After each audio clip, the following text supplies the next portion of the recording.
నాగిన వాళ్ళ దగ్గర కూర్చుంది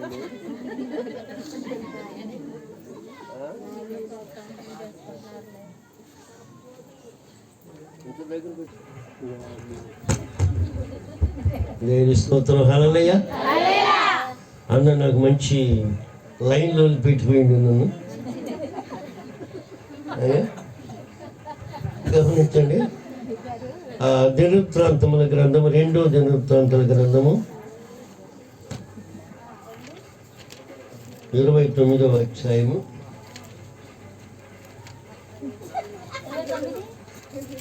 3వ.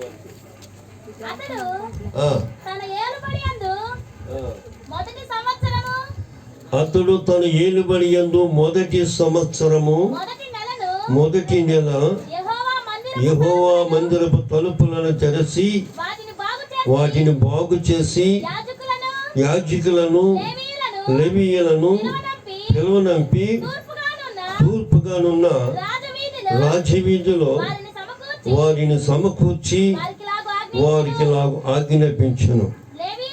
లేవీయులారా, నా మాట ఆలకించండి. ఇప్పుడు మిమ్మును మీరు ప్రతిష్ఠించుకొని మీ పితరుల దేవుడైన యెహోవా మందిరమును ప్రతిష్ఠించి పరిశుద్ధ స్థలములో నుండి నిషేధ వస్తువులన్నిటినీ బయటకు తీసుకొని పోవుడి. దేవుని స్తోత్రం.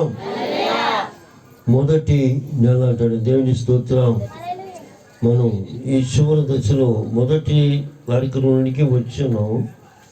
అయితే దేవుని కృపను బట్టి కొత్త సంవత్సరంలో అడుగు పెట్టబోతున్నాం కనుక దేవుని చెప్పినట్లుగా పూర్తి చేసి మిమ్మల్ని మీరే ప్రతిష్ఠించుకోండి. ప్రతి ఒక్కరు కూడా కొత్త సంవత్సరంలో మనం అడుగు పెట్టబోతున్నాం కనుక ఎవరికి వాళ్ళే ప్రతిష్ఠించుకొని లోపల ఉన్నటువంటి నిషేధ వస్తువులన్నిటిని కూడా బయటకు తీసివేసుకోవాలి. అటన్నింటిని బయట తీసివేసుకొని పరిశుద్ధపరచుకొని దేవుని రాక కొరకు మనం ఎదురు చూస్తూ ఉంటే నిజముగా మనం దేవుని బిడ్డలమయ్యి ఉంటాం. దేవుని కృపను మనం కలిసి ఉంటాం. దేవుని పుణ్యం పొందుకునే వారిగా మనం ఉంటాం. చూస్తారా, ఆ లోపల ఉన్నటువంటి వస్తువులు ఏ వస్తువులు? నిషేధమైన వస్తువులు. అంటే పనికిరానిటువంటి అవన్నీ కూడా బయటికి తీసుకురాలి, పరిశుద్ధపరచబడాలి. మొదటి నెల, ఇది మొదటి సంవత్సరము మొదటి నెల. గమనించండి, ఈ మొదటి సంవత్సరం మొదటి నెలలో మనల్ని మనం ప్రతిష్ఠించుకొని లోపల నిషేధమైన వస్తువులు తీసివేయాలి, క్లీన్ చేసుకోవాలి. ఆనాడు వాళ్ళు మందిరాలు క్లీన్ చేశారు, శుభ్రం చేశారు. గమనించండి, అదే రీతిగా మనం కూడా ఈ మొదటి నెలలో మనల్ని మనం క్లీన్ చేసుకోకపోతే, మనల్ని మనం శుభ్రం చేసుకోలేకపోతే ఆ దేవుని అడుగు పెట్టాం.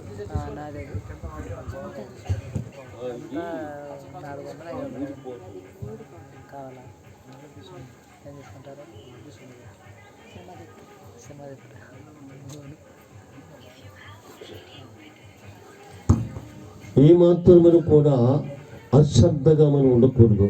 అశ్రద్ధగా ఉన్నామంటే మనల్ని మనం మోసపుచ్చుకున్నట్లే. చూసారా, ఎందుకంటే సుమారుగా 27 సంవత్సరాలు నేను దక్షిణపేటలోకి వచ్చి అప్పటి నుంచి కూడా మనం చాలా చక్కగానే దేవుని మార్గంలో నడుస్తున్నాం, సాగిపోతూనే ఉన్నాం. దేవుడు మనల్ని ఎంతగానో కాపాడుతూనే ఉన్నాడు. ఏ మాత్రం కూడా చెక్కు చెదరకుండగా దేవుడు కాపుదల మనకు ఉంటుంది. అదే రీతిగా ఇప్పుడైతే ఈ చివరి దశలో అంటే కడవరి దినాల్లో మనం ఉన్నాం. అంటే ఏంటో తెలుసా? శ్రమల కాలంలోకి మనం వచ్చాం. ప్రభు రాకడ అతి త్వరలో ఉన్నది కనుక ఇప్పుడు గత కాలం ఎలా ఉన్నదో మనకు తెలియదు, కానీ ఇప్పుడైతే నూతన పరచబడాల్సిందే, కొత్త జీవితం మనకు రావాలి. పోయిన సంవత్సరం ఎలా ఉన్నామో తెలియదు, కానీ ఈ సంవత్సరంలో ఇంకా మరి ఎక్కువగా మళ్ళీ మార్పు రావాలి, కొత్త జీవితం రావాలి, కొత్త మొలక రావాలి. ఒత్తిడి లేకపోతే మనం ఈ వచ్చే సంవత్సరాన్ని మనం జయించలేం. చూస్తారా పిల్లరా, మేము దేవుని గురించి చూస్తున్నాం. ఎందుకంటే పోయిన వాటికంటే వచ్చేవి మరి అతి భయంకరమైనవి. వాటిని ఎదుర్కోవడానికి మనలో ఎటువంటి నిషేధ వస్తువు ఏ ఒక్కటి కూడా ఉండకూడదు. క్లీన్ అయిపోవాలి, పరిశుభ్రంగా అది మార్చబడితేనే కానీ, లేకపోతే మనం ఏనికి పనికిరాం. సో ఇక్కడ ఒక మాట అంటాడు, సామ్యూయలు గ్రంథంలో చూద్దాం ఒక మాట. మొదటి సామ్యూయలు గ్రంథం 12వ అధ్యాయం 23వ వాక్యం చూద్దాం. మొదటి సామ్యూయలు 12:23. నా మట్టుకు నేను నీ నిమిత్తం ప్రార్థన చేయుట మానుట వలన యెహోవాకు విరోధముగా పాపము చేసిన వాడనగుదును, అది నాకు దూరమగును గాక. కానీ శ్రేష్టమైన చక్కని మార్గమును మీకు బోధించదును. వాక్యములు మనం చూస్తున్నాం. నేను అనుకుంటున్నాడు, నా మట్టుకు నేను మీ నిమిత్తం ప్రార్థన చేయుట మానుట వలన యెహోవాకు నేను విరోధముగా పాపము చేసిన వాడు నగుదును. పౌలు గారు ఇలా మాట్లాడుకున్నాడు, కానీ తనకున్నవన్నీ వదిలేసుకున్నాడు. అనేకుల కొరకు ప్రత్యేకమైన ఒక బాధ్యతను చేసుకున్నాడు, ప్రార్థన చేస్తూ ఉన్నాడు. ఒక బాధ్యతను తీసుకున్నాడు. ఆ బాధ్యతను నెరవేర్చకపోతే నేను దేవునికి విరోధముగా పాపము చేసిన వాడు నమ్ముతున్నాం. అవునా కదా? మనం కూడా ఒక తీర్మానం చేసుకున్నాము. ఈ లోకంలోనికి వెళ్ళకుండా, పాపము చేయకుండా, ప్రభువా ఇగో నీ సంఘములో సావాసములో వెడతెగగా నీతో కలిసి ఉంటాను, నీ నామానికి మహిమ తెచ్చే వరకు మేము ఉంటాం అని మనం కూడా ఒక తీర్మానం చేసుకున్నాం. అని తీర్మానం చేసుకున్న తర్వాత మనం అదే రీతిగా ఒక పట్టుదలతో లోకానుసారమైనటువంటి ఆశలోనికి వెళ్ళకుండా ప్రార్థన చేస్తూ ఉండాలి. అలా చేయకపోతే మనం కూడా దేవునికి విరోధముగా పాపము చేసిన వారు అవుతాం. కామా తీర్మానం చేయలేదా? మనం బాప్తిసం చేసుకున్న ప్రతి ఒక్కరూ తీర్మానం చేసిన వాళ్ళే. చేసి మనం అదే పరంగా ఏమైతే తీర్మానం చేశామో, ఏమైతే దేవుని ఎదుట ఒప్పుకొని విడిచిపెట్టామో, ఆ క్షణము నుండి పట్టుదలతో ప్రార్థన చేస్తూ దేవుని నామానికి మహిమ తెచ్చేవారుగా ఉన్నట్లయితే దేవుని బిడ్డగా నువ్వు గుర్తించబడతావు. దేవుని స్తోత్రం. లేక చేసిన ప్రమాణాన్ని వదిలేసి ఆ ప్రార్థన పట్టుదల చేయక లోకానుసారంగా నీ జీవిస్తున్నావు అంటే నువ్వు దేవునికి విరోధంగా పాపం చేస్తూనే ఉన్నావు. అర్థమవుతుందా? దేవునికి విరోధంగా నువ్వు పాపం చేస్తూనే ఉన్నావు. దేవుని మార్గంలో ఉన్నానని మాట మాత్రమే, కానీ మార్గంలో నీ నడక లేదు, పేరు మాత్రమే. చూసారా, నువ్వు ఇంకా లోకానుసారంగా లోకాశంలో నువ్వు ఉన్నావు. అనేకమైనటువంటి అలవాట్లకు బానిసైపోతున్నావు. చూసారా, అవైటం వలన ఏమైతున్నావు అంటే దేవుడికి విరోధంగా నువ్వు పాపం చేస్తున్నావు. పాపము వలన వచ్చే జీతము మరణము. పాపము వలన వచ్చే జీతము మరణం. ఏమి సంపాదిస్తున్నాం? దేవుని దగ్గరకు వచ్చిన మనం ఏమి సంపాదిస్తున్నాం? వాటిని మనం గమనించుకోవాలి కదా, తెలుసుకోవాలి. నూతనంగా మనం ఏంటంటే నూతన స్వభావం, నూతన యొక్క బుద్ధి, నూతన యొక్క బలము ఆయన ధరించుకోవాలని ఇప్పుడు దాకా మన చిన్నయ్య గారు చెప్పారు. వాస్తవమైన మాట. చూసారా, ధరించుకోవాలని చెప్పారు సార్. అన్ని విషయాల్లో మనం చూద్దాం. ఎందుకంటే ప్రతి విషయంలో కూడా మనల్ని మనం ప్రతిష్ఠించుకోవాలి. అంటే మనం తీర్మానం చేసుకోవాలి, మనం దేవునికి సమర్పణ చేసుకోవాలి. దేవుడికి సమర్పణ జీవితం కావాలి. నువ్వేమిస్తున్నావు అనేది కాదు, కానీ నీ జీవితం దేవునికి సమర్పణ కావాలి.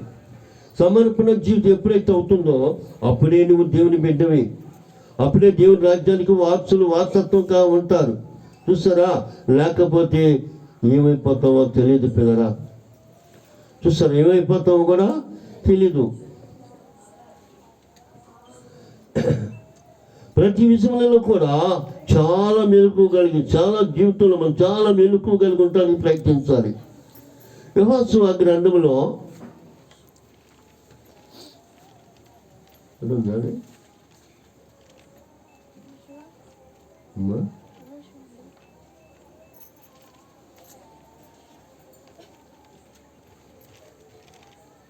యెహోషువ గ్రంథము 24వ అధ్యాయము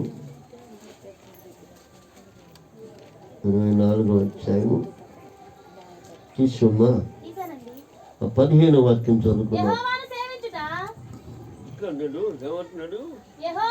యెహోవాను సేవించుట మీ దృష్టికి కీడని తోసిన ఎడల మీరు ఎవరిని సేవింతురో అది ఆదరినే మీ పితరుల సేవించిన దేవతలను సేవించెదరో అమోరీల దేశమున మీరు నివసించుతున్నారే వారి దేవతలను సేవించెదరో నేడు మీరే కోరుకోనండి. మీరు ఎవరని సేవింప కోరుకుందరో నేనును నా ఇంటి వారును యెహోవానే సేవించెదను. ఇశ్రాయేలు గురించి ఇలా చెప్పగలుగుతున్నాడు యెహోషువ. ఎందుకు ఇంత ఎరుస్త ఎందుకు కలిగింది విషయం మనకు కావాలా? ఇంత ఎరుస్త ఎందుకు కలిగింది? ఎంత కాలము బోధించి ఉంటాడో, ఎంత కాలం ఈయన బోధించి ఉంటాడో వాళ్ళకి. కానీ వారి బోధ మనసును పెట్టక, ఆయన చెప్పిన మాటలు వెనుక, మార్గంలో నడవక, లోకానుసారమైనటువంటి జీవితంలోనికి వెళుతూ చూసారా అతను ప్రాణాన్ని విసిగిచ్చారు, తన ప్రాణాన్ని విసిగిచ్చారు. అందుకే అంటున్నాడు, ఇసుగు పుట్టిన తర్వాత అన్నాడు, ఇక మీ ఇష్టం, మీరు ఏ దేవతను కొలుచుకుంటారో, ఎక్కడ జీవిస్తారో ఇక మీ ఇష్టం. బాధ్యత వాళ్ళకి ఒప్పచెబుతున్నాడు. మీ ఇష్టం, మీరు ఎలా చెప్తారో, ఎలా కోరుకుంటారో, ఎలా ఉంటారో ఇక మీ ఇష్టం. ఎప్పుడు ప్రాణం విసిగిచ్చిపోయిన తర్వాత, చెప్పినంత కాలం ఎంత చెప్పినా వినకలేదు, తన మనసు మారలేదు, తన నడక మారలేదు, తన బుద్ధి మారలేదు. చూసారా? అందుకని ఇక మీ ఇష్టం, మీరు ఎవరిని కొలుస్తారో, ఎవరితో కలిసి ఉంటారో అది మీరే నిర్ణయించుకోండి. నేనైతే నేను నా ఇంటి వారు యెహోవాని సేవించుదము. చక్కనాడు పాట పాడమా. నేను నా ఇంటి వారము మరేతమో, నేను నా ఇంటి వారము యేసయ్యను వెంబడేతమో.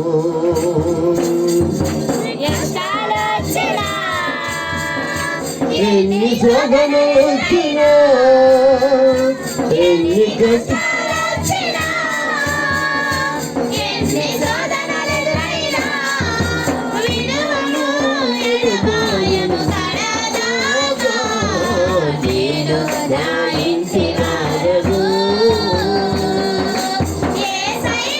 వెంబడేతమో,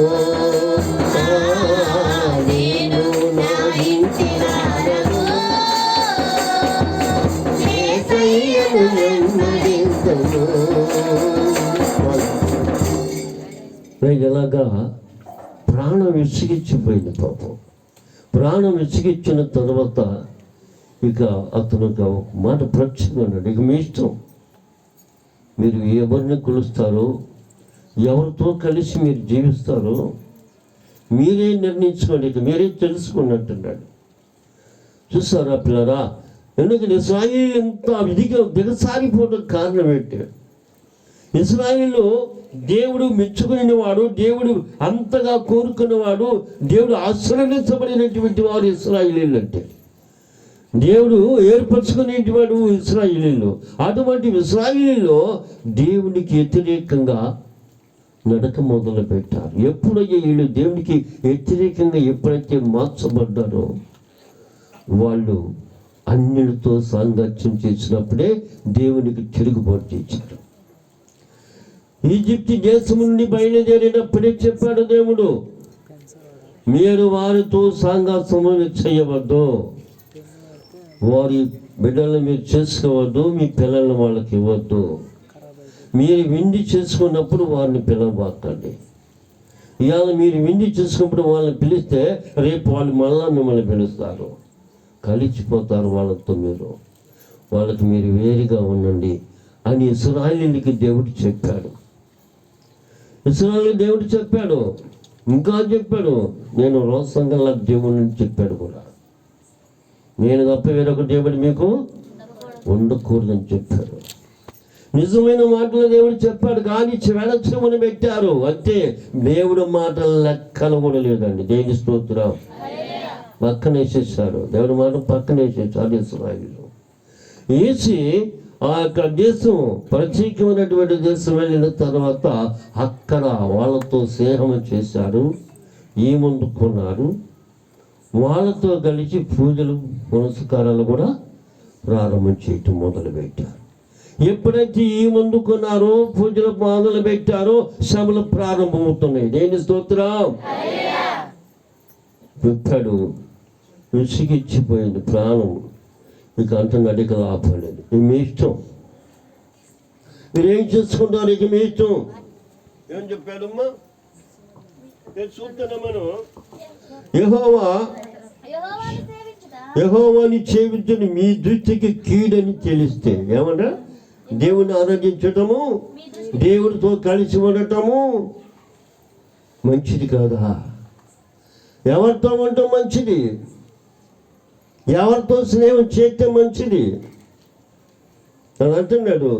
యెహోవాని సేవించడం మీ దృష్టికి కీడని తోసిన ఎడల మీరు ఎవరిని సేవించుదురో మీరు ఆధారిని మీ పితరులా సేవించండి. మీకు అనుకూలమైనటువంటి దేవతలను సేవించండి. వాస్తవంగా చెప్పేస్తాడు. కానీ వారు ఇశ్రాయేలు ఎంత శ్రమలపై వెళ్ళిపోయారో, ఎంత శోధించబడ్డారో, ఎంతమంది హతులైపోయారో మనం చూస్తున్నాం పిల్లల. భయంకరమైనటువంటి ఒక్కొక్క రోజున కొన్ని వేల మంది నశించిపోయినట్టు మనం చూస్తున్నాం. ఒక్క రోజులో కొన్ని వేల మంది నశించిపోయినట్లుగా మనం చూస్తున్నాం. వాళ్ళు ఎందుకు అంత భయంకరమైనటువంటి మరణానికి కారణం ఏంటంటే, వాళ్ళు యెహోవాకి ఎదురు నిలిచి పాపం చేశారు. పాపం చేయటం వలన వారు ఆయనగా పతనం అయిపోవటానికి కారణమైంది. ఈనాడు మనం చూస్తున్నాం, వాళ్ళు అలా చేసి పతనం అయిపోయారే. మరి మనం ఏం చేద్దాం? వాళ్ళు జరిగినది మనం చూసాము, విన్నాం కనుక మరి మనం మారిపోవాలి. వాళ్ళు నడిచిన నడక మనం నడవకూడదు కదా. నడితే మనం కూడా వాళ్ళ పరిస్థితి మనకు వస్తుంది కదా, అవునా కదా? మరి ఈయన గురించి చూస్తున్నాడు. అయితే నాలాగా నాకు ముసలైనా, అమ్మా మనం సమృద్ధి కృప కలిగి ఉండాలమ్మా, దాన్ని మనం సంపాదించుకోవాలమ్మా అని చూస్తున్నంత. ఏంటిది? కృప. సమృద్ధిగా కృపను మనం సంపాదించుకోవాలని చెప్తూ ఉన్నాడట. వాక్యం అంతా అయిపోయిన తర్వాత లేచి వచ్చిందండి పాస్టర్ దగ్గర. సహోదరు వచ్చి, అయ్యగారు ఆ కృప ఎక్కడ ఉంటుంది చెప్పని, నేను 1 కేజీ తెచ్చుకుంటానన్నంట. ఆ కృప ఎక్కడ ఉంటుందో చెప్తే నేను 1 కేజీ తెచ్చుకుంటానన్నంట. ఎక్కడుందని చెప్పాలి? మా దేవుని స్తోత్రం. వేసో ఇందేగా చిన్నగా చెప్పిండు. దేవుడు పోతుంటే మందిరం కాడికి ఆయన ఇంకొక ఆయన వచ్చిందంట. నువ్వెందుకు వస్తున్నావు అంటే, నువ్వు ఆడబడి నేను మందిరానికి వెళ్తాను, ప్రార్థన పోవటం జరుగుతుంది అక్కడ, నా బిడ్డల కాడికి నేను వెళ్తానంట. నా బిడ్డలు కూడా ఉన్నారు అక్కడ అన్నట. నా బిడ్డలు కాదు, నీ బిడ్డలు ఎందుకు ఉంటారంటే, ఉన్నారయ్యా నా బిడ్డలు కూడా ఉన్నారు, బాగా నేను చూపిస్తాను. సరే అందరు కలుసుకొని వచ్చారంట. ఇద్దరు వచ్చి నిలబడి చూసి, చీఫీగా నీ బిడ్డలు ఆడున్నారు అన్నట్ట. దేవుడు చూడు, ఆ నిద్రపోయే వాళ్ళు మొత్తం నా బిడ్డలు అన్నట్ట. అతను నిందాక నేను చెప్పినట్టు చాలా జాగ్రత్తగా ఉంది. ఎందుకంటే ఈరోజు ప్రత్యేకించబడిన రోజు, చాలా సంతోషకరమైన దినము, ఆనందకరమైన దినము. గమనించండి, ఈ సంవత్సరం వారు మొత్తంలో దేవుడు మనల్ని సురక్షితంగా కాపాడాడు. 2020లో కానీ 2021లో కానీ మహాభయంకరమైనటువంటి తెగులు దేశం మనకు వచ్చింది.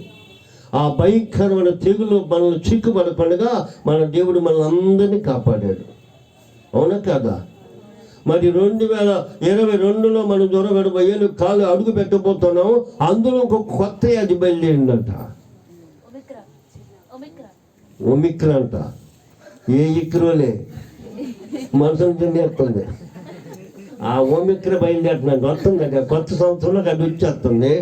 మరి మనం కొత్త సంవత్సరంలో మనం అడుగు పెట్టబోతున్నాం. మరి దాన్ని జయించాలిగా, మనం జయించాలా లేదా? జయించుకుని మనం కళ్ళు మూసుకొని కూర్చున్నాం అనుకో, మనం దొక్కిపోద్ది. తేలి స్తోత్రం హల్లెలూయా. ఆడ తొక్కిపోద్ది. అవును కదా? జయించాలంటే మెళుకు కలిగి ప్రార్థన శక్తి కలిగి ఉండాలి, బలమైన ప్రార్థన కలిగి ఉండాలి. ఇప్పుడు నాకు చెప్పిందంటే నూతనంగా మూలవాలి, నూతనంగా ఎదగాలి. ఇప్పుడు నాకు అరిచిండు బాబు చిన్నగా, నేను అరవలేనులే. ఆయన స్వర్వం కానీ అరిచిండు, పూతకాలం కానీ పెద్దగా అరిచిండు. నేను అంతగా అరవలేను. నాలుగు 70 ఏళ్ళు వచ్చి వచ్చింది అనుకో, ఆయన కూడా పీక తగ్గింది. దేని స్తోత్రం హల్లెలూయా. ఇప్పుడు వయసులో ఉండగానే కడుగుతున్నా అంటే అలానే. ఎందుకంటే చాలా జాగ్రత్తగానే ఉండాలి. ఎందుకంటే చాలా జాగ్రత్తగా ఉండాలి. ఇప్పుడు వచ్చేసాం మనం. ఇప్పుడు ఇంకో కొత్తదాన్ని వచ్చింది, కొత్తదాన్ని దాన్ని ఎదుర్కోవాలి. దాన్ని ఎదుర్కోవడానికి ఏముండాలి? బలమైనటువంటి ప్రార్థన శక్తి కలిగి ఉండాలి. బలమైన ప్రార్థన శక్తి కలిగి ఉండాలి. మనలో ఉన్నటువంటి నిషేధ వస్తువులన్నిటిని పారవేసి ఒక తీర్మానం, కొత్తగా ఒక తీర్మానం కలిగి ఉండాలి. ఒక తీర్మానంలోకి రావాలి. ఇప్పుడు మనం కొత్తగా మళ్ళీ కొత్తగా మనకి ఎత్తాలి. ఇప్పుడు మళ్ళీ ఎత్తాలా లేదా? ఎత్తపోతే మరి కొత్తగా వచ్చి దాన్ని జయించలేము. అది కొత్తది వస్తుంది, పాతదాన్ని అటు జయించాం, మరి కొత్తది వస్తుంది. దాన్ని జయించాలంటే మనం కొత్తగా మొలకెత్తాలి. అవునా కదా? ఎత్తాలా లేదా? ఎత్తాలి. ఎత్తపోతే ఆ మత్తుగా ఉన్నట్టు అర్థమైపోతాం. అట్ట మడ్డి కలిగి ఉండకుండా, అది సంగతి. మడ్డి కలిగి ఉండు కొండ అని బైబిల్ రాయబడింది. బైబిల్లో నేను సొంతంగా కవి కాదు, నా కవి కాదు, బైబిల్లో ఉంది. మడ్డి కలిగి ఉండు కొండ నీకు శ్రమ. అంటే ఏంటి? కొండ టయానికి ప్రార్థన చేయదు, టయానికి లేకపోదు. అవునా? ఏదైనా పరిస్థితి అంతే. అందరూ ప్రార్థన పోతుంటే పోవచ్చులే అంటది. అందరు ప్రార్థన పోవచ్చులే. చివరికి మోగించుకోవాలి పోలేనంటవా? అది ఆదివారం అట్ట పోతుంది. ఈ రోజు ఎందుకు?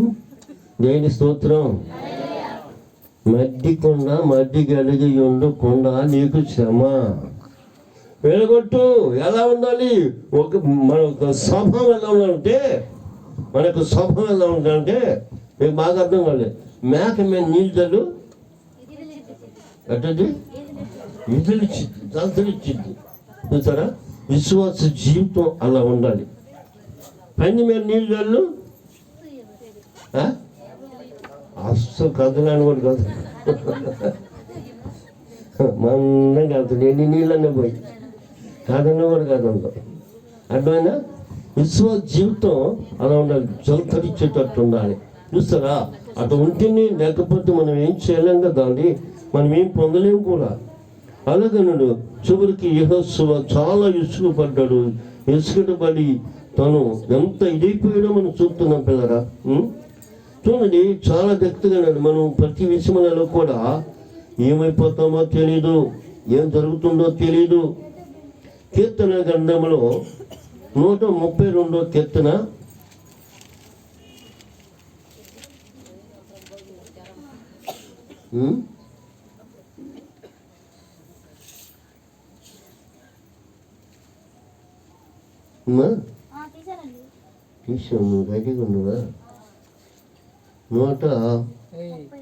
132వ కీర్తన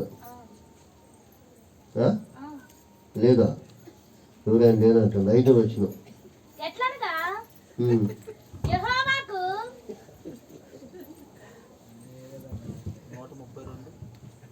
5వ వాక్యం. ఎట్లనగా ఆ, యెహోవాకు ఆ, నేనొక స్థలము చూచు వరకు ఆ. యాకోబు యొక్క బలిష్ఠునికి అమ్మా నా నివాస స్థానమైన కూడా అదమ్మా నువ్వు ఎక్కడ చదివావు నాకు అర్థం కాలేదు. నా నివాస నా నివాస స్థలమైన గుడారములో నేను ప్రవేశించును. నేను ప్రవేశింపను, నేను పరుండు మంచం మీదకి వెక్కను, నా కనులకు నా కనులకు నిద్ర రానియ్యను. నిద్ర రానియ్యను, నా కను రెప్పలకు నా కను రెప్పలకు కునుకు పాటైనా రానియ్యను. రానియను. దేవుని స్తోత్రం. హల్లెలూయా. మరి ఎందుకు నిద్రపోతున్నారు? బైబిల్ ఏమంటుంది? కునుకు పాటు కూడా రాని, నా నివాస స్థలంలోనికి నేను వెళ్ళను, నా మనసు మీదకి ఎక్కను, నా కనుల రెప్పల కునుకు పాటు కూడా రానియనట్టు బైబిల్. చూసారా, నా యెహోవాకు నేను ఒక నివాస స్థలము, ఆయనకు ఒక నివాస స్థలం ఏర్పరిచే వరకు నేను అలాగని ఉంటాను. పట్టుదలతో ప్రార్థన, రాత్రి మగుళ్ళు ప్రార్థన చేసి నా హృదయంలో ఏ కలవసం లేకుండా ఒక ప్రత్యేకమైనటువంటి ఆయనకు ఒక నివాసం, ఆయన నివసించే స్థలముగా నా హృదయాన్ని మార్చుకోవాలి. నేను నా హృదయంలో ఆయనకి ఒక నివాసం నేను ఏర్పరచుకోవాలి. నా హృదయం పరిశుద్ధమైన స్థలముగా మార్చబడాలి. అని ఒక పట్టుదల ఒక మనిషి కలగాల. ఒక పట్టుదల మనిషిలో కలిగితే దేవుడు మనల్ని దగ్గర తీసుకుంటాడమ్మా, చాలా దగ్గర తీసుకుంటాడు. చూసారా, 2020 దాకా బాగానే ఉంది చూపు, ఇంకా చూపు కూడా దిగిపోతూ ఉంది. 70 సెంటర్ ఈ వయసు, మరి ఇంకేముంటుంది చూపు? చూస్తారా, 20 దాకా ఉంది, బాగానే ఉంది. ఇక అక్కడి నుంచి క్రమం చూపు కూడా మారిపోతుంది. అక్షరముక్క లేకపోయినా దేవుడు ఎంత గొప్పగా ఇప్పటి వరకు వాడుకుంటున్నాడంటే ఎంత గొప్ప విషయమో. చూసారా, నాకు రాత లేదు, చదివే జ్ఞానం ఒక్కటి ఇచ్చాడు దేవుడు, రాత లేదు. పేరు రాసుకుని చేత కాకపోయినా దేవుడు ఇంత రీతిగా ఈ రీతిగా దేవుడు వాడుకుంటున్నాడంటే దేవుడు అంత గొప్పవాడు. నేను ఎలా ఉంటే దేవుడు వాడుకుంటున్నాడు. విషయాన్ని మాత్రం మర్చిపోకూడదు పిల్లరా.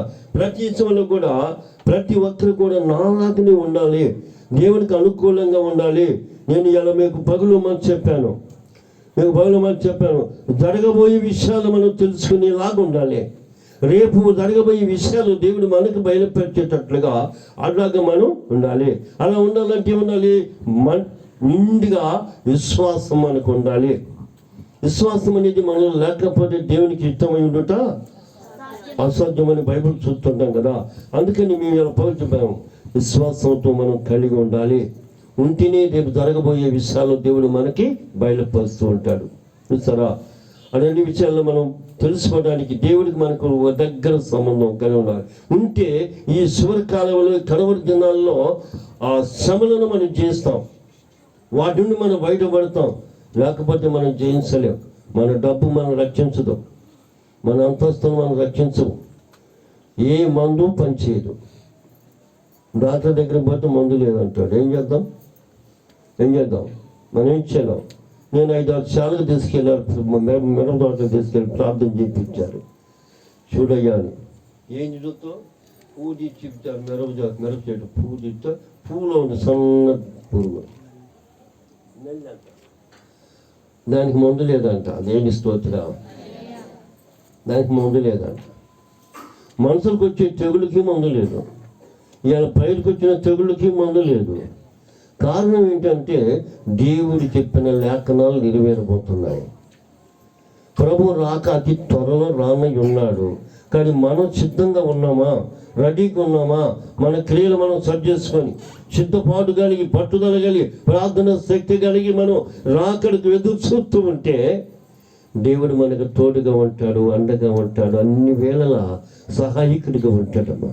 ఉండడా? ఉంటాడండి. దేని స్తోత్రం.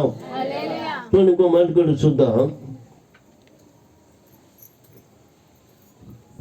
యోహాను సువార్త 11:8 చూడమ్మా.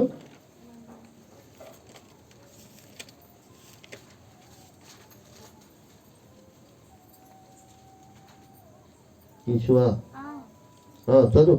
ఆయన శిష్యులు ఆయన శిష్యులు బోధకుడా, ఇప్పుడే యూదులు రాళ్లతో మీరు రాళ్ళతో కొట్ట చూస్తుండిరి, అక్కడికి అక్కడికి తిరిగి వెళ్ళుదువా అని తిరిగి వెళుదువా అని ఆయన అడిగిరి. అందుకు యేసు అందుకు యేసు పగలు 12 గంటలు పగులు 12 గంటలైనవి కదా, ఒకడు పగటి వేళ నడిచిన ఎడల ఈ లోక వెలుగును చూచును కనుక వాడు తొట్టిల్లబడడు. అయితే రాత్రి వేళ ఒకడు నడిచిన ఎడల వాని యందు వెలుగు లేదు గనుక వాడు తొట్టిల్లబడునని చెప్పాను. దేని స్తోత్రం. వీళ్ళు అంటున్నారు, నువ్వు అక్కడికి వెళ్తే వాళ్ళు రాళ్ళు తీసుకుని కొట్టాలని చూస్తున్నారు, నేను చంపాలని చూస్తున్నారు ప్రభా, నువ్వు వెళ్ళొద్దు అని చెప్పి అంటున్నారు. దేవుడు ఏమంటున్నాడు? పగటి వేళ నడిచిన వాడు ఎప్పుడూ తొట్టిల్లడు. నేను స్తోత్రం. పగటి వేళ నడిచిన వాడు ఎప్పుడు తొట్టిల్లడు, రాత్రి వేళ నడిచిన వాడు మాత్రమే తొట్టిల్లతాడు. వాస్తవంగా నాడు రాత్రి అనగా సాతానుకు సంబంధించిన చీకటి, వెలుగనగా పరిశుద్ధ ఆత్మకు సంబంధించింది. చూసారండి, వెలుగులో నడిచిన వాడు అంటే దేవునితో నడిచిన వాడు ఎప్పుడూ తొట్టిల్లబడడు.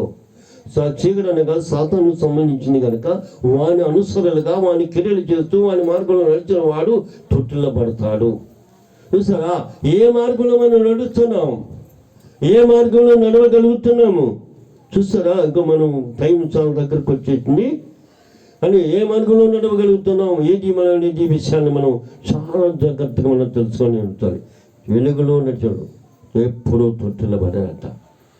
చీకటిలో నడిచిన వారు మాత్రమే తొట్టిల్లబడ్డారు. కానీ దేవుడితో కలిసి నడుస్తున్నారు, కానీ దేవుడు అనే అంశం వాళ్ళకి అర్థం కావట్లేదు.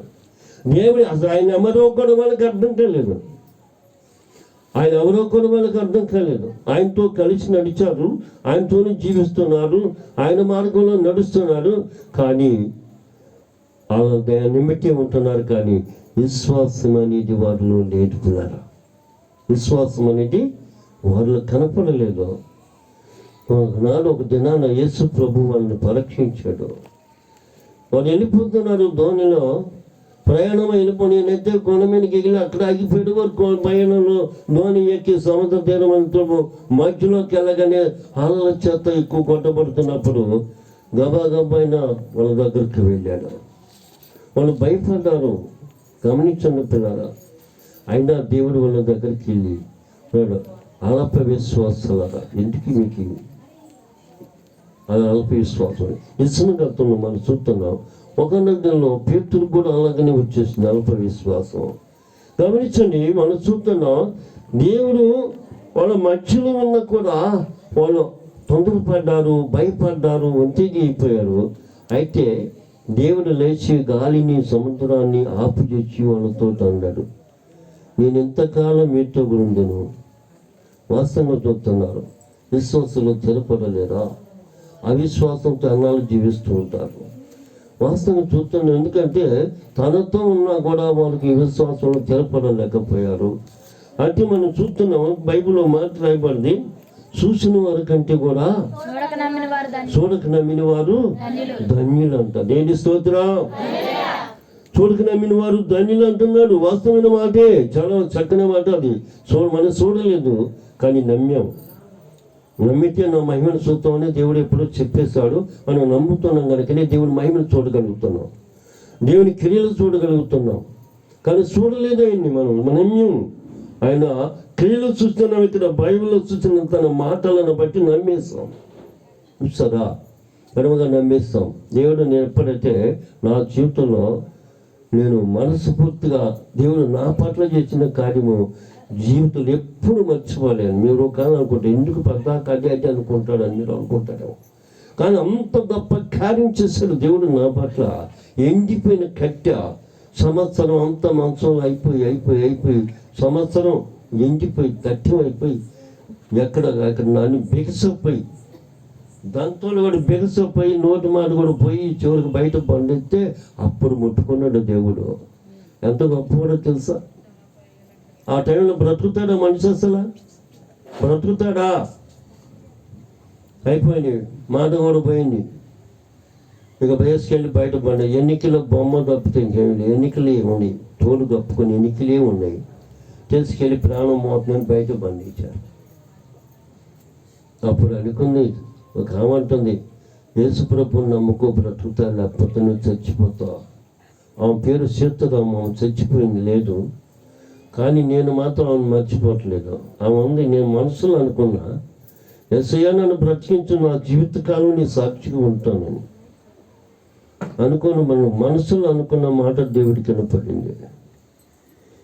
ఆ రాత్రి అంతా నాకు ఎదురుగా మనుషులు కూర్చొని తడకొకలు చూస్తున్నారు, పోయిందా ఉందా, పోయిందా ఉందా. తెల్లవారులు చూసినా పోలేదండి.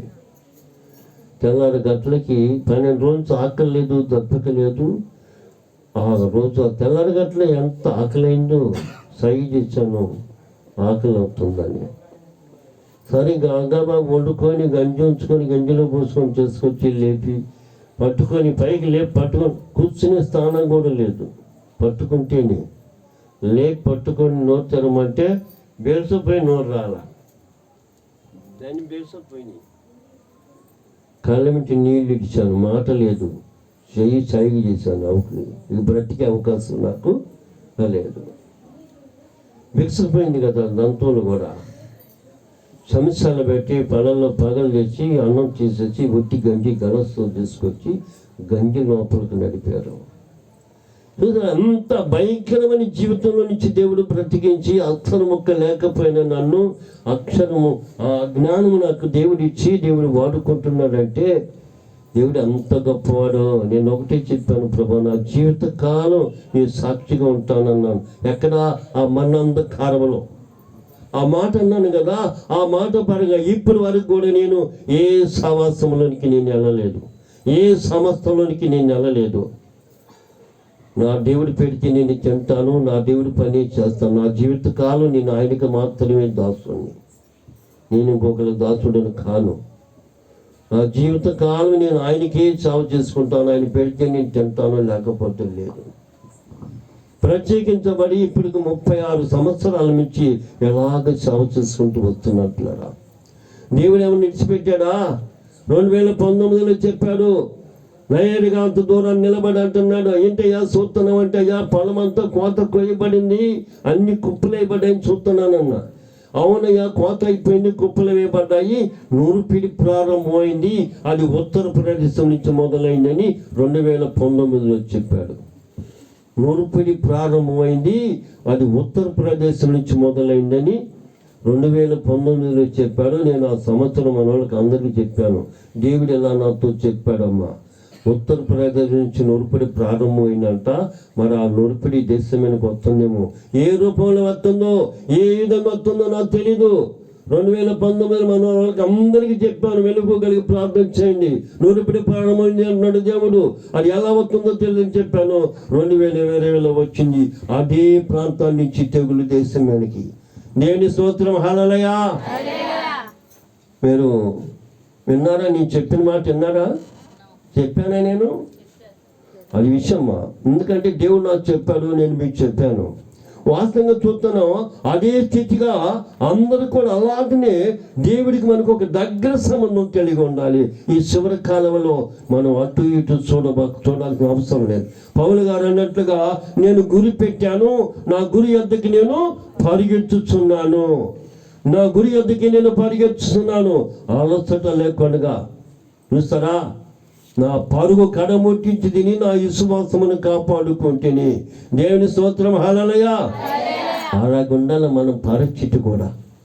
ఆ భయంకరమైన జీవితం నుంచి దేవుడు నన్ను బ్రతికించాక 3 నెలలకి నా కై నీడేసి కర్ర పట్టుకొని ఇంటి ముందు నడక తప్పటడుగు లేచాను. వండుకుంటా కర్ర పట్టుకొని 3 నెలలకి నడిచాను.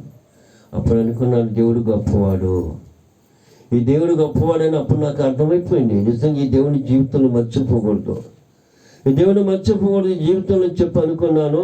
రాత్రి బాగుల్లో ప్రార్థన ఏకీభవించి చేసుకుంటూ వచ్చాను. 3 సంవత్సరాలు చేశాను. గమనించండి పిల్లలు, 3 సంవత్సరాలు పాస్టర్ గారు బట్టి సంచి పట్టుకొని తిరిగాను, ఏమీ లేకుండా తిరిగాను. పాస్టర్ గారిని అడిగితే దేవుడు ఏం చెప్పాడు, కొండెక్కి దేవుడు గయ్యా అన్నాడు.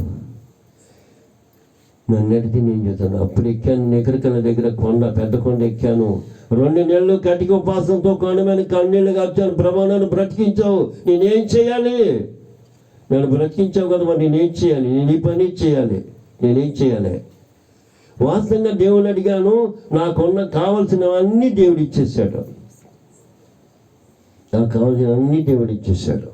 చూసారా ఎంత గొప్పవాడో తెలుసా? చాలా గొప్పవాడు దేవుడు. స్వయంగా నా పక్కన దేవదూత ఉంటే దేవుడు సముద్రం వచ్చి నా దగ్గరకు వచ్చి దేవదూత దగ్గర పాత్ర తీసుకొని నా చేతుల్లో పెట్టి వెళ్ళాడు. ఎంత గొప్ప విషయమో తెలుసా? ఎంత గొప్ప విషయమో తెలుసా? అందుకని నేను ఏ సవాసంలోకి వెళ్ళటం లేదు. నా దేవుడికి ఇచ్చిన మాటని నేను నెరవేర్చుకోవాలి. దేవుని స్తోత్రం, హల్లెలూయా. ఎంతోమంది పిలుస్తారు రమ్మని, నేను పోవట్లేదు. ఎంతోమంది పిలుస్తున్నారు రమ్మని, నేను పోవట్లేదు. ఏదో కొద్ది గొప్ప సహాయం, అది నువ్వేమంటావు? జీతం అనుకో మాకు బాసు గారు, అది నీకు హెల్ప్, నీకు ఊపినిస్తారు, రా పోదాం, నెలకు 1,000 రూపాయలు వచ్చిన పోదాం రా. నేను రాను. నేను నా దేవుడికి మాట ఇచ్చాను, అవునా కదా? అవునండి. నువ్వు నాకు నెలకు 1,000 రూపాయలు ఇస్తున్నావు అంటే అప్పుడు నువ్వు చెప్పిన మాట నేను వినాలిగా.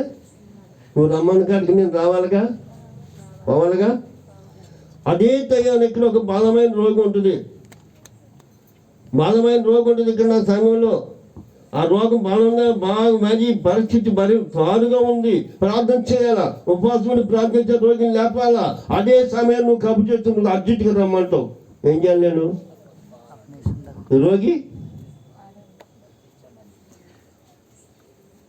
రోగులు పెట్టి నేను వెళ్ళాలి. వెళ్ళకపోతే ఆయన నెల 20 రూపాయలు నాకు ఇవ్వడు. అది 20 రూపాయలు పోతుంది. లేకపోతే రోగి చచ్చింది. దేని స్తోత్రం, హల్లెలూయా. అందుకే దేవుడు అన్నాడు, దాసుడు 2 యజమానులకు దాసుడుగా ఉండొద్దు. ఇటు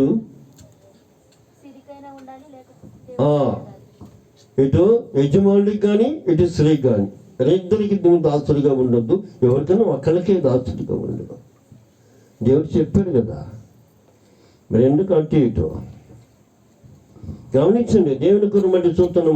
మనం చాలా మంది ఒక రకంగా అనుకుంటారు, ఆయన చెట్టాన్ని. ఎవరు ఏదన్నా అనుకున్నా గమనించండి పిల్లరా. ఎవరు ఏమన్నా అనుకొని మనం దేవుడికి ఇచ్చిన మాట మనం నెరవేర్చుకోవాలి కదా. నెరవేర్చుకుంటేనే కానీ, లేకపోతే దేవునికి మనం ఎదురుగా పాపం చేసిన వాళ్ళు, విరోధంగా ఉండి పాపం చేసిన వాళ్ళు అవుతాం. ఇందాక మనం చెప్పుకున్నాం, పౌలు గారు అన్నాడు, ఆయన జీవితాన్ని మార్చుకున్నాడు, అనుకున్నాడు, సమస్తం వదులుకున్నాడు, ప్రత్యేకించబడి దేవుని యొక్క సేవలో నేను ప్రార్థన చేయాలనుకున్నాడు. అనుకొని చెయ్యకపోతే నా దేవుడికి నేను విరోధంగా పాపం చేసిన వాడు అవుతానని పౌలు గారు అంటున్నాడు. అదే రీతిగా మనం చేయవలసిన పని మనం చేయాలి కదా. చేయకపోతే దేవునికి విరోధం అయిపోతాం పిల్లరా. అందుకని చాలా జాగ్రత్తగా ఇంకో మాట కూడా మనం చూద్దాం. లోకాసు వార్త 23వ అధ్యాయము 43వ వచనం చదువు. వానితో అన్నాడు. లోకాసు వార్త 23:43.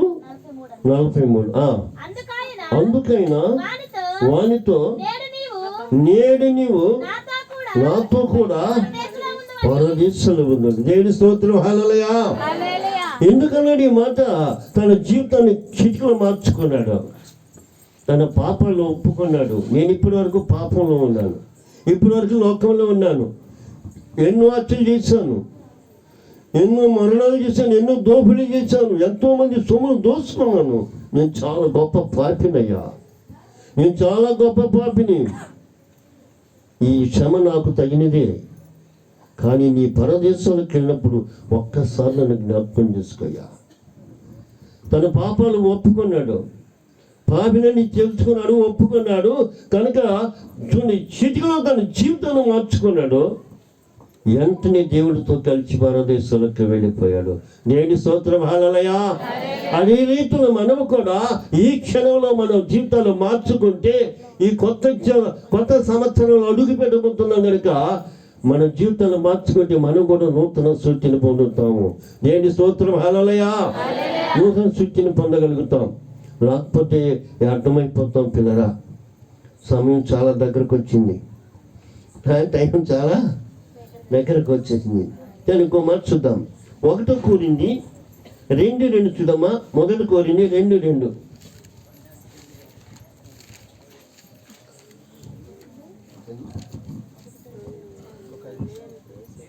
నేను ఏర్పాటు చేశాను. అమ్మా నేను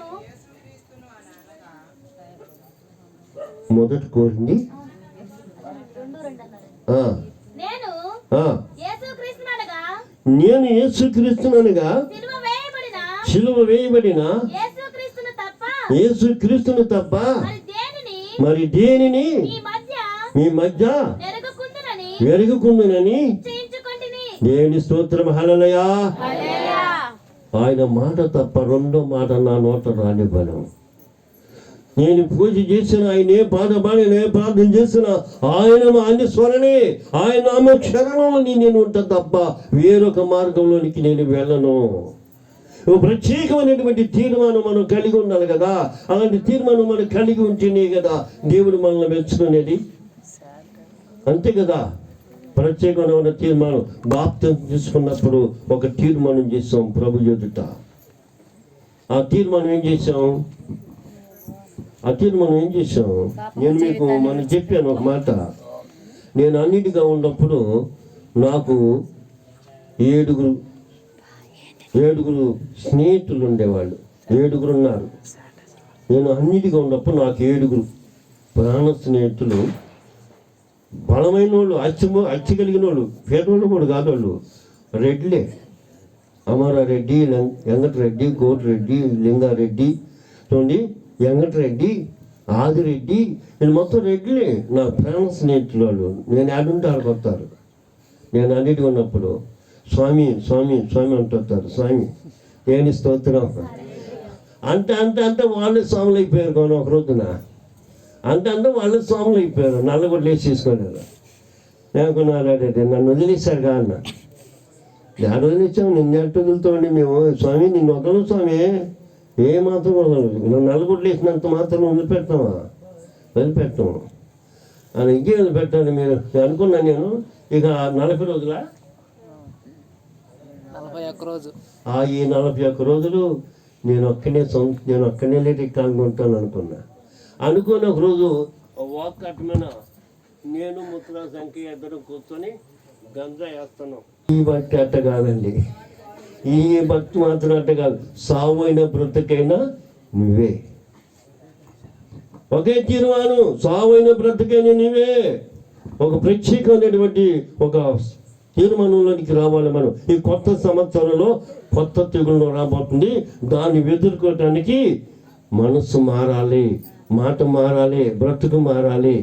మారితేనే, లేకపోతే లేదు. అయిపోయింది. సంవత్సరం అడుగు పెట్టే సమయం అండి. నేను ముగించుకుంటున్నాను. దేవుడికి వచ్చి మాటలు దీవించును గాక.